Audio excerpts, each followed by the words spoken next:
It was just another camping trip with friends.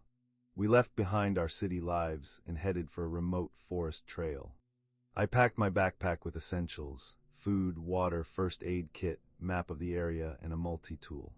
As we hiked deeper into the woods, dusk began to fall. We made camp early, setting up shelter before nightfall to avoid hypothermia risks in cooler temperatures. We set up camp near a small stream, setting out tarps and stoves for dinner. The air was crisp, but after walking all day, it felt refreshing. I grabbed some kitchen scraps from my bag, old vegetable peels and sprouted potatoes, and considered starting a garden nearby. While planting these isn't immediately helpful, having seeds or viable plant parts could provide fresh produce later if we're in one place for an extended stay. Remember to research local laws and regulations on gardening before setting up any long-term survival garden, especially near water sources. As night fell and the temperature dropped sharply, we huddled around the fire sharing stories and laughter. I took my turn and recounted how I'd started a survival garden from kitchen scraps back home. Some vegetables like potatoes, onions, and garlic can regrow from scraps, I said, but it's important to plant them correctly in rich soil and keep them well watered. My friends nodded thoughtfully, understanding that while these plants are relatively easy to grow with the right care, they require attention to thrive. The fire crackled loudly in the darkness, its warmth comforting yet isolating in the vast forest. The sound seemed to echo, making every noise feel closer and more intense.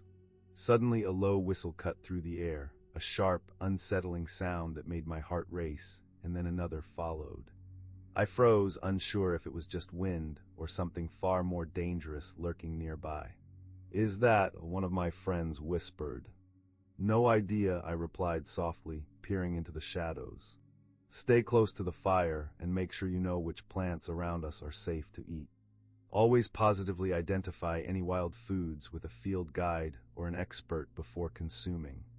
The night grew colder by the minute. Stars twinkled like distant lanterns, offering no warmth against the chill. Staying awake and alert was a challenge as exhaustion set in. Hypothermia is a serious risk in cold conditions. It's crucial to seek shelter, build a fire, and insulate yourself properly to maintain body heat. Around midnight, a branch snapped nearby. My heart pounded in my chest. I grabbed my flashlight and shone it around the campsite, but saw nothing, no animals or signs of other people. The silence was deafening, making every sound feel amplified.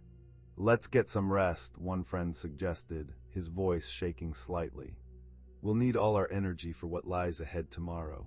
I nodded, trying to push away the growing unease. We wrapped up in our sleeping bags and huddled close for warmth, hoping that dawn would bring some relief from the tension. But as dawn approached, a thick fog rolled in, making visibility nearly zero. The trees loomed like giants, their gnarled branches reaching out into the mist. It was disorienting, hard to see where we had left the path or even know which direction we needed to go. In situations like this, it's crucial to stay calm and use any landmarks you remember from clearer moments to guide your way back. If you have a map and compass, now is the time to rely on them. Always inform someone about your route before heading into unfamiliar terrain, and carry a whistle or signaling device in case of emergencies. "Stay together," I said firmly. "Don't wander off." We packed up our gear and made plans for the day ahead. The survival garden I had started from kitchen scraps still seemed far off, but nurturing it felt crucial for long-term sustainability. We opted to stay near the stream, as water sources are key in a survival situation, hoping it would lead us back to civilization. As we walked, the fog lifted slowly, revealing a dense thicket of brush. The path grew narrower, and every step became more uncertain. "Should we cut through here?" one friend asked, pointing toward the undergrowth. We decided to stick to marked trails to avoid getting lost or damaging sensitive plant habitats. "No," I replied without hesitation. "Stick to the trail," but it was too late. We found ourselves lost in an unfamiliar part of the forest, with no recognizable landmarks or signs of civilization anywhere in sight. As the sun began to set, our anxiety grew. In situations like this, it's crucial to prioritize finding shelter and starting a fire before nightfall to prevent hypothermia and provide safety from wildlife. Remember, if you're ever in doubt about your surroundings, it's best to stay put and signal for help rather than wandering blindly through the woods. "Can we find shelter?" someone asked, his voice breaking. I scanned our surroundings and spotted a small clearing nearby that could work for setting up a survival garden using kitchen scraps. "Let's head over there," I said, pointing towards the area. But we need to act fast. The sky darkened rapidly as we hurried through the brush.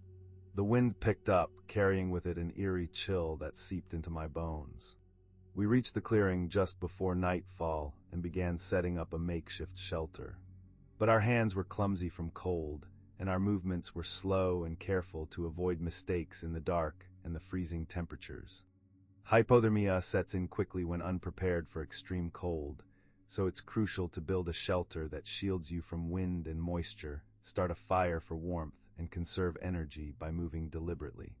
"We need to start a fire," I said urgently. We gathered dry branches and leaves, but found little fuel that wasn't saturated by the dampness of the fog. "We'll need to be patient," my friend said, his teeth chattering in the cold. "Dry wood burns," I replied firmly. "Keep looking." We worked in silence for what felt like hours, searching for any hint of dry material amidst the wet foliage. Hypothermia was a constant threat in such conditions, making each task more challenging and every decision crucial. As night fell once again, we gathered close around a small, flickering flame for warmth and light. "What now?" someone whispered. In times like these, it's crucial to focus on essential survival tasks. One such task is starting a survival garden from kitchen scraps. This can provide vital nutrients and help sustain us during challenging periods. However, it's important to follow local laws regarding gardening in the area you're using for this purpose. Ensure that any seeds or plants you start are suitable for your climate and soil conditions.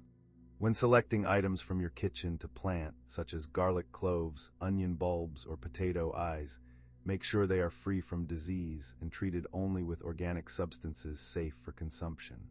Remember, while growing food can be a life-saving skill, it's also vital to maintain awareness of local wildlife and ensure you're not setting up your garden in a way that could attract or disturb them inadvertently. "Think," I said calmly. "We need to stay focused." The fire crackled weakly in the darkness, providing a meager shield against the biting cold. Each noise was magnified, the rustle of leaves, the distant howls of unknown animals, heightening our unease. We knew we had to press on, but the chill and darkness made every step feel like an ordeal. "We can't give up," I said firmly.